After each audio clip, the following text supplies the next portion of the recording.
Oi, gente, boa tarde. Vai sair a CPI do 8 de janeiro, né? CPI, normalmente, assim, é muito confusa, na maioria das vezes é palanque eleitoral.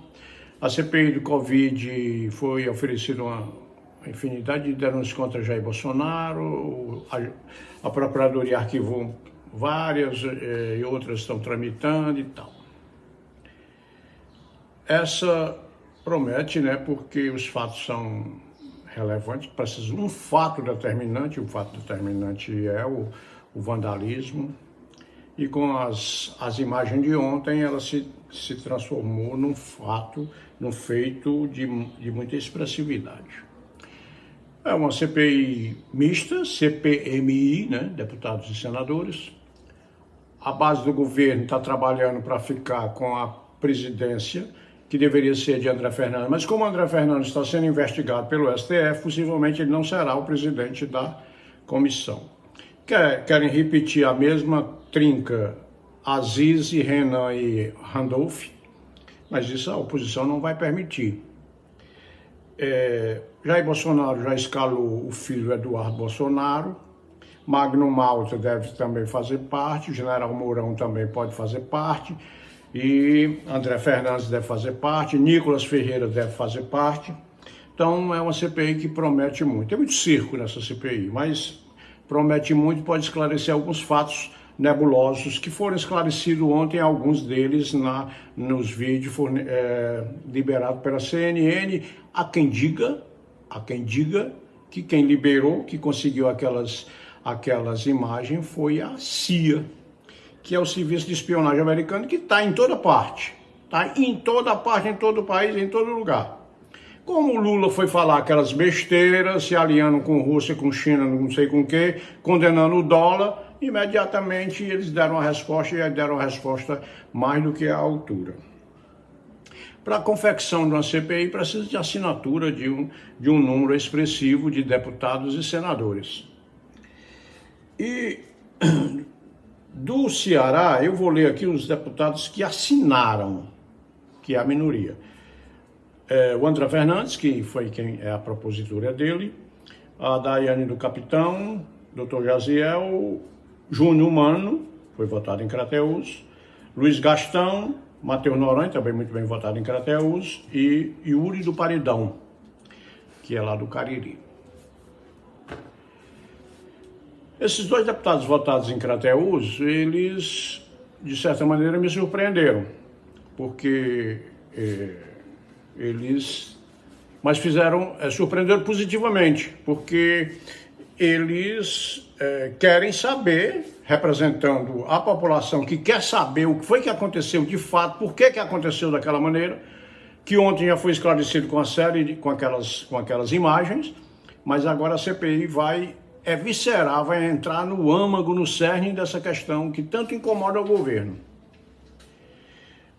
E esses dois deputados do Ceará, lá que foram votados em Crateús, os mais votados, eles assinaram a CPI desde o primeiro momento. O restante da bancada, uma bancada de tchutchuca, são tigrões aí quando estão nos interiores do Ceará, na capital, falam grosso. Quando chega aí ali no Planalto, ficam caladinhos. São inexpressivos. A grande maioria é de baixíssimo clero. Tem deputado Sério Student, que aqui no Ceará, em defesa dos animais, votei nele, faz a defesa dos animais, mas em Brasília ninguém nem ouve nem falar. Totalmente omisso. Mas aqui no Ceará faz vão os vídeos e tal. Teve o meu voto, não tem mais não. Aí tem aqui mais que não assinou. A J. André Figueiredo, Danilo Forte, Domingos Neto, tudo figura manjada, né?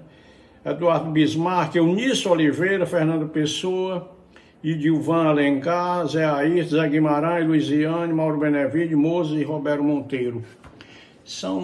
Esses aí são a bancada do Ceará, que é, como eu disse, uma das bancadas mais inexpressivas.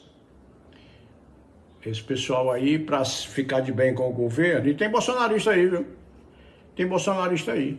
Por exemplo, Domingos Neto é o quê? É bolsonarista? É lulopetista? Eu sei que ele é o corregedor hoje da Câmara. Foi quem mais foi beneficiado pelo orçamento secreto e não prestou conta ao Supremo, e é o corregedor. O Brasil é um país mesmo intrigante. Não é à toa que existem os especialistas nos Estados Unidos, os brasilianistas, que são cientistas sociais, que são especializados no Brasil, porque precisa ser especializado para entender a política brasileira, para entender a vida pública brasileira. Tem que ter um conhecimento aprofundado. Pois é, a CPMI, vai ser agora a luta para fazer a composição, né? Saber quem o governo confia, quem é do governo, quem o PL indica, quem vai indicar maior número, porque isso é proporcional às bancadas. Com certeza André Fernandes vai fazer muita zoada, Nicolas Ferreira vai fazer muita zoada. Você já prestaram atenção que toda semana o Nicolas é condenado? Condenado por isso, por aquilo, por isso, por aquilo, por isso, por aquilo. É uma maneira de tentar calar, né? Mas eu acho que aquele bichinho ali não cala, não. Pois é, então vamos ver que na quarta-feira será a sessão de inauguração da CPI, que é a confecção, que é a nomeação do presidente, relator e vice-presidente, e a composição, nós vamos ver, porque CPI, a maioria não dá em nada, mas teve CPI importante, como a CPI lá do Mensalão, botou um bocado na cadeia, todos do PT, ou quase todos, a CPI da Covid, CPI dos anões, que teve aqui anão aqui do estado do Ceará, que eram os anões de orçamento, que dominavam o orçamento. Foi uma CPI que não botou na cadeia não, mas caçou aí um bocado, inclusive o ex-deputado Carlos Benevides, filho de Mauro Benevides, que era um dos principais anões do orçamento. Tem CPI que funciona. Você sabe como começa, mas não sabe como termina. Vamos ver como é que fica essa aí.